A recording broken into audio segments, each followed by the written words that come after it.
Eu tenho absoluta certeza que todos vocês, em algum ponto da vida, já se decepcionaram muito com alguma pessoa, com um grupo de pessoas ou até mesmo com diversas pessoas. Então reflitam: as pessoas merecem a confiança de vocês? Fala galera do YouTube, beleza? Educa Empate aqui. E nesse vídeo, Desenhando e Decifrando, nós vamos desenhar e decifrar a maldição mais odiada de todo Jujutsu Kaisen, Mahito, e na minha opinião, a mais bem construída de todas.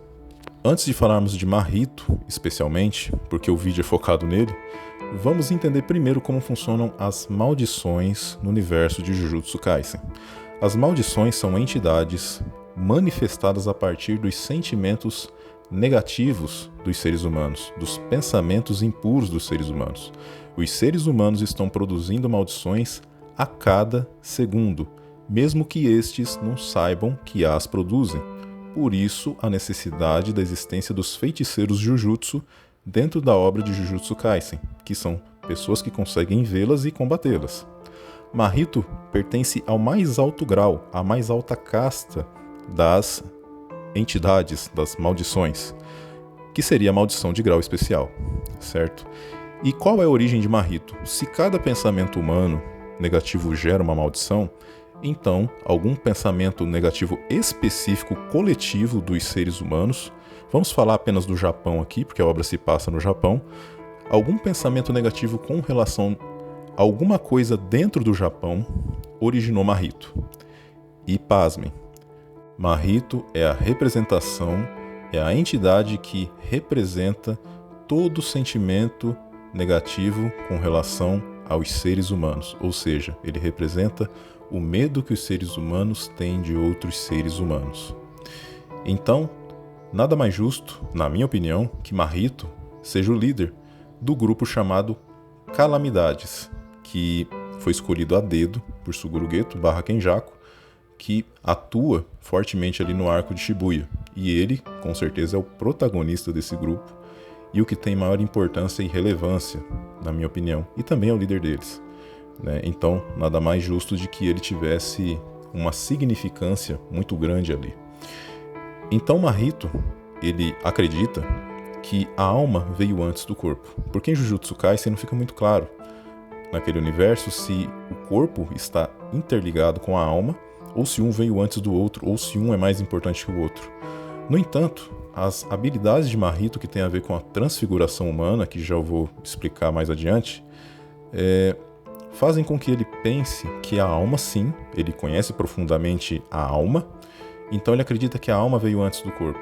E Mahito, curiosamente, só pode ser danificado superficialmente, até fatalmente, se for atingido em sua alma. O corpo dele nada importa. E ele também chega a conclusões, mais adiante na obra, de que ambos não valem nada, de que ambos, tanto o corpo quanto a alma, são coisas a serem descartadas, que vão desaparecer, e é isso mesmo, esse é o ciclo natural das coisas. Então, como funcionam as habilidades de Mahito? Com apenas um toque, ele pode transfigurar pessoas, ele pode transformá-las em aberrações que podem servi-los como asseclas, como escravos, por assim dizer, como criaturas que vão obedecê-lo cegamente, mesmo contra a própria vontade. Algumas em sofrimento pedem até que a pessoa em questão que está lutando contra ela dê um fim nela, certo? E também pode modificar o seu corpo de forma que ele fique totalmente irreconhecível, que tome proporções gigantescas, por exemplo. Então as habilidades de Mahito são muito versáteis, ele é um cara muito escorregadio, muito difícil de se pegar e principalmente muito difícil de se eliminar, certo? Então, eu quero fazer aqui uma comparação com tudo isso que eu disse até agora, diretamente com os poderes que ele tem, porque eu acredito que isso tudo tem a ver com a natureza humana. Na minha interpretação, no meu entendimento, a própria aparência do Mahito, ela é construída para que nos lembremos que os retalhos que ele carrega no corpo são os retalhos que carregamos também nos nossos corpos, mas que mesmo assim não vemos, porque são retalhos metafóricos.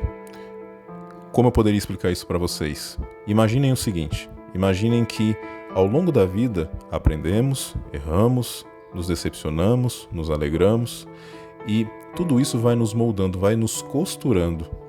Não somos a mesma pessoa de uma semana atrás. É como diz o velho filósofo, de que a água do rio que passa pelo rio na tua frente não é a mesma que passou há um segundo atrás. Então, esses retalhos do Marrito são exatamente isso, são as mudanças que sofremos ao longo da vida e que muitas delas permanecem, nos deixando como se fôssemos um acolchoado cheio de retalhos. Marrito representa justamente isso.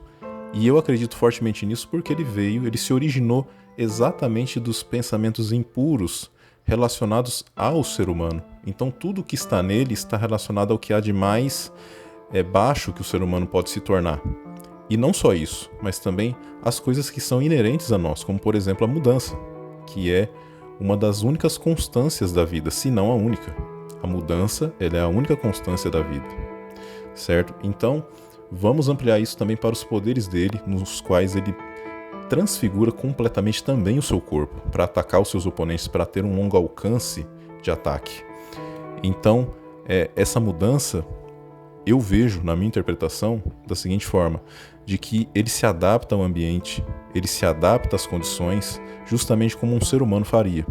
Como eu disse anteriormente, Marrito acredita que a alma veio antes do corpo, e conforme ele vai lutando contra Todo e Itadori, ele vai entendendo cada vez mais a respeito da sua própria alma, tanto que ele alcança uma figura, uma forma, digamos assim, uma transformação, que faz ele se distanciar ainda mais da aparência de um homem, mas que ele acredita ser a verdadeira forma dele.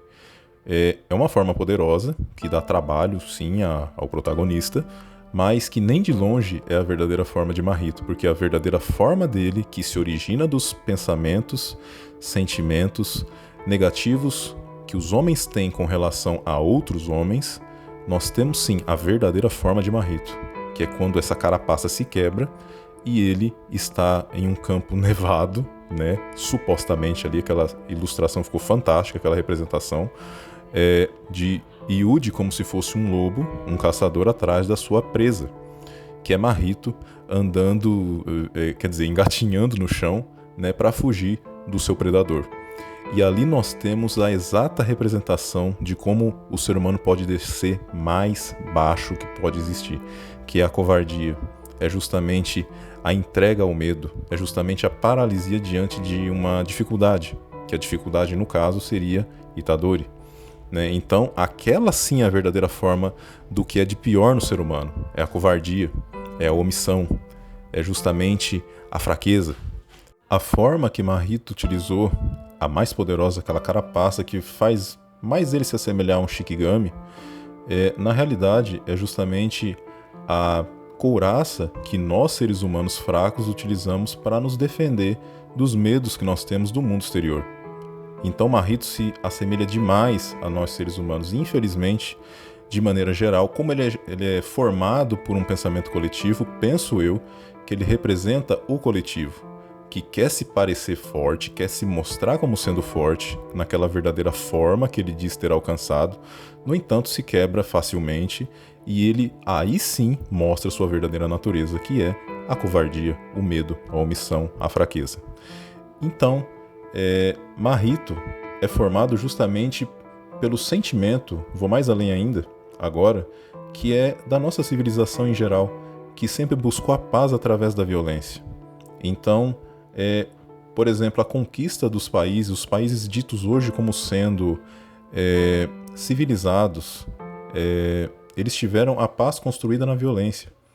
Então tudo isso conta no final de tudo. Tudo isso conta.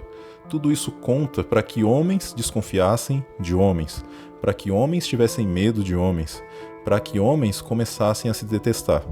Então, Marrito, em uma escala maior, vamos para fora do Japão agora, tudo isso forma Marrito. A desconfiança, a desonestidade, a mentira, tudo isso compõe Marrito.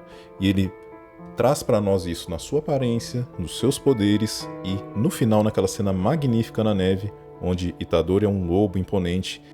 Marrito nada mais é do que a pura degradação humana, a covardia, A entrega, a desesperança, a desistência diante das dificuldades. Essa é a verdadeira forma de Marrito. E apesar da sua personalidade muito sádica, por isso que ele é tão odiado, ele é muito bem construído. Espero que vocês tenham gostado do vídeo. Aguardo vocês no próximo Desenhando e Decifrando. Falou!